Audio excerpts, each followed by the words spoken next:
Un maître du combat à main nue enseignait son art dans une ville de province.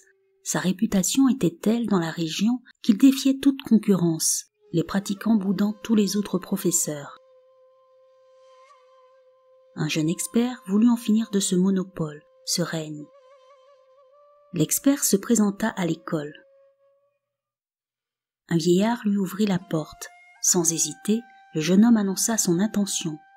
Le vieil homme, visiblement embarrassé, tenta de lui expliquer combien cette idée était suicidaire, étant donné la redoutable efficacité du maître. Pour impressionner ce vieux radoteur qui semblait douter de sa force, l'expert s'empara d'une planche et d'un coup de genou. Il la cassa en deux. Le vieillard demeura imperturbable. Le visiteur insista à nouveau pour combattre avec le maître, menaçant de tout casser. Le vieux bonhomme le pria alors d'attendre et y disparut. Quand il revint peu après, il tenait à la main un énorme morceau de bambou. Il le tendit au jeune en lui disant « Le maître a l'habitude de casser avec un coup de poing des bambous de cette taille. Je ne peux prendre au sérieux votre requête si vous n'êtes pas capable d'en faire autant. » S'efforçant de faire subir au bambou le même sort que la planche, le jeune présomptueux dut finalement renoncer, épuisé, les membres endoloris. Il déclara qu'aucun homme ne pouvait casser ce bambou à main nue. Le vieillard répliqua que le maître lui pouvait. Il conseilla au visiteur d'abandonner son projet tant qu'il ne serait pas capable d'en faire autant.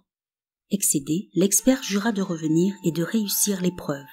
2 années passèrent, pendant lesquelles il s'entraîna intensivement à la casse.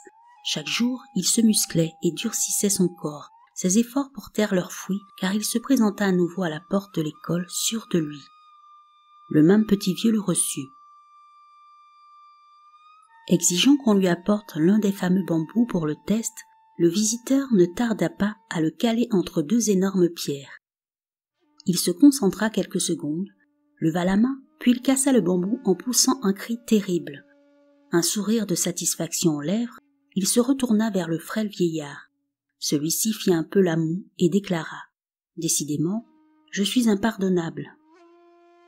Je crois que j'ai oublié de préciser un détail. Le maître casse le bambou sans le toucher. » Le jeune homme, hors de lui, répliqua qu'il ne croyait pas aux exploits de ce maître dont il n'avait même pas pu vérifier la simple existence. Saisissant alors un solide bambou, le vieil homme le suspendit à une ficelle qu'il accrocha au plafond.